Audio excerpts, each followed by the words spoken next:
5 years. That's how long one person kept their Duolingo streak alive. Every single day, on vacation, in hospital waiting rooms, on Christmas morning. 5 years of daily lessons, green owls, and tiny cartoon characters celebrating every correct answer. And at the end of it, they still couldn't hold a 10-minute conversation in Spanish. That story is real, and it is not an exception. It might actually be the rule. Today we find out exactly what language apps can and cannot do to your brain. Right now, over 135 million people are actively using Duolingo every single month. That's more than the entire population of Russia. That number comes from their own SEC filing for the third quarter of 2025. The language learning app market generated $1.54 billion in 2025. Downloads hit 327 million that year. That is an industry built on a promise that you can learn a language in spare moments, during your commute, before bed, in the 5 minutes you would otherwise spend scrolling. But there is a question that never appears in any of those promotional videos. Are the people building these apps actually measuring the right thing?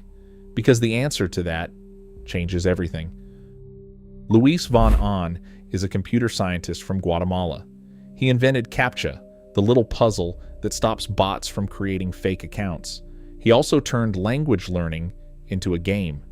In 2011, von Ahn co-founded Duolingo with a single idea. Education should be free and feel like entertainment. By 2025, its annual revenue crossed $1 billion for the first time, a milestone almost no education startup has ever reached. In the first quarter of 2025, Duolingo added more daily active users in a single quarter than at any point in its history. 50 million people now open the app every single day. For context, that's more than the entire population of South Korea. But Duolingo is not just a streak counter and cartoon characters anymore. In 2024, they launched Duolingo Max, a subscription tier powered by generative AI. Its video call feature lets you practice speaking with an AI avatar in real time. And in early 2025, using generative AI, they shipped 148 new course configurations, content that took 12 years to build manually for their first 100 courses. This thing is getting smarter, fast, and research backs it up. A 2024 peer-reviewed study in language learning and technology by Smith, Jiang, and Peters found that after roughly 27 hours of Duolingo use, participants improved significantly in all 4 language skills: speaking, reading, writing, and listening. A 2026 study in Studies in Second Language Acquisition by Kim, Payant, Skalaki, and Nam Kung compared beginner French learners using only Duolingo against students in traditional classrooms. After 1 semester, the app users demonstrated comparable communication skills. A free app on your phone against a university classroom. The app held its own. So why does it feel like it doesn't work? Here's the problem that runs through almost every headline about language learning apps. The studies measure what apps are designed to measure: vocabulary recognition, multiple choice, grammar, reading comprehension on isolated sentences. Duolingo is genuinely very good at drilling these things, but fluency isn't a multiple choice test. Real fluency is the ability to think, react, and express complex ideas in real time without mentally translating from your first language. It means following a conversation when 3 people are talking at once, when someone makes a joke you've never heard, when the topic shifts without warning. Dr. Nina Webb, a linguist at the University of Edinburgh, put it bluntly: apps are great for exposure and repetition, but language is a social behavior. You cannot fully acquire it alone. A 2024 analysis by Sudina and Plonsky tracked Duolingo users over 6 months. They found that app time correlated with gains in written proficiency, but for oral proficiency, the correlation was, in their own words, marginal. 6 months of daily practice, marginal gains in speaking. That's not a failure of the app exactly, it's a failure of what the app can simulate. Because speaking a language is not about knowing words, It's about producing them under pressure, in real time, with a real person who might not understand you. No algorithm reliably replicates that pressure. And here's a number that puts everything in perspective. The U.S. Foreign Service Institute, which trains American diplomats, estimates that professional working proficiency in Spanish or French requires 600 to 750 classroom hours. For Arabic, Mandarin, or Japanese, 2,200 hours. At 20 minutes of Duolingo per day, already more than most users manage, reaching that level would take 18 years. But the traditional alternatives are not perfect either. Private tutors on platforms like Preply or italki charge $15 to $80 per hour. A 2025 efficiency study by Lean Lab Education found that learners using Preply tutors over 12 weeks improved their CEFR proficiency levels 3 times faster than typical learning timelines, with measurable gains in speaking confidence. But 3 times faster at $40 per hour, 3 hours a week, is $1,440 in 3 months. In many countries, that is simply not realistic. Traditional language schools are structured and often excellent, but tied to a schedule, a location, and a price.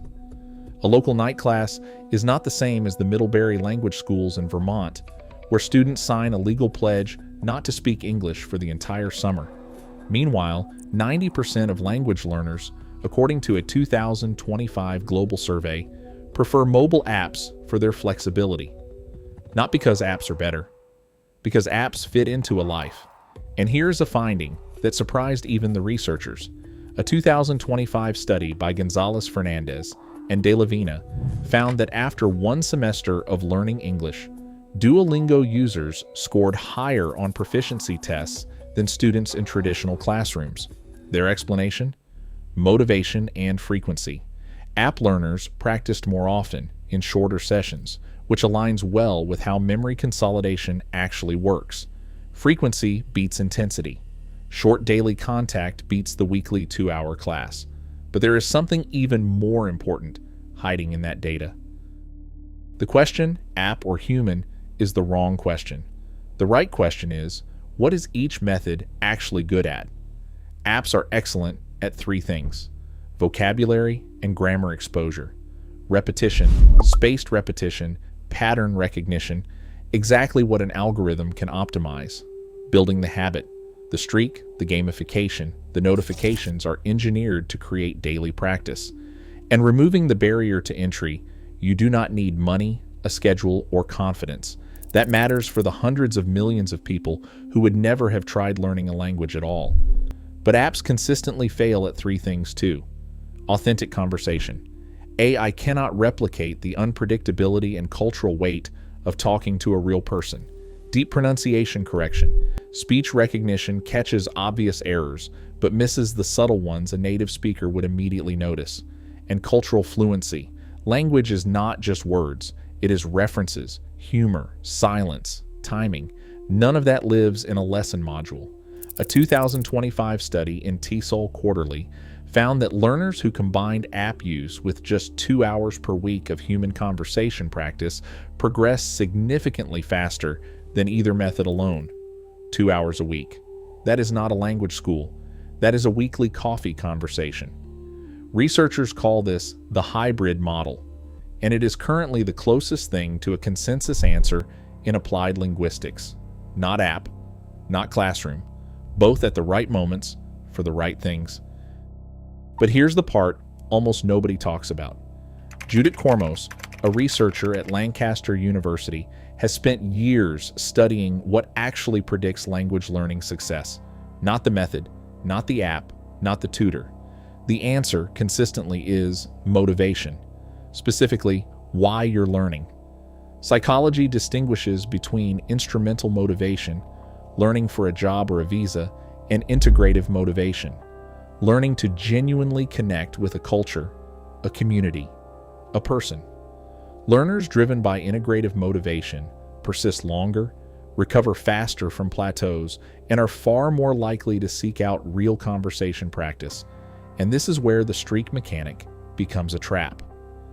Duolingo's design, encourages you to protect the streak, not to improve, not to speak, just to not break the chain. A 2024 report by Freeman, Kittredge, Hopman, and Zhang found that a significant share of users prioritize completing a lesson over understanding it. They tap through, they guess, they keep the owl happy. The owl doesn't know the difference. With 48% of active app learners aged 18 to 24, the generation raised on gamification, this matters enormously. A 5-year streak that never produced a real conversation isn't a learning success. It's a habit without a goal. And that brings us to the part nobody wants to say out loud. Here's the honest truth about language learning in 2026. The app works. Research confirms it. With consistent daily use, it can get you to roughly A2 on the CEFR scale, maybe low B1. Basic greetings, travel phrases, simple questions. You can survive. But survival is not the reason most people start learning a language. Most people start because they want to feel something. Watch a film in the original language and actually laugh at the jokes. Call someone's grandmother and be understood. Be, for a moment, a different version of themselves in a different world. No streak counter gets you there. What gets you there is discomfort, embarrassment, saying the wrong thing to a real person and watching their face change, recovering, trying again, the irreplaceable experience of being a child again, not knowing things, asking for help, getting it wrong in ways that make both of you laugh. An app can give you the vocabulary for that moment. It cannot give you the moment itself. The apps are getting better every year.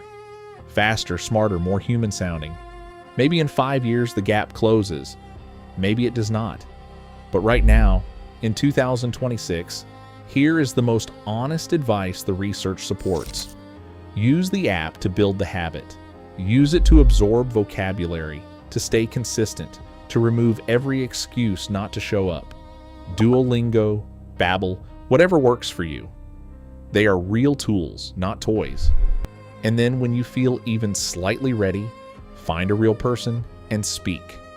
Not because you are fluent, because you are not. That's the only part the algorithm still cannot do for you.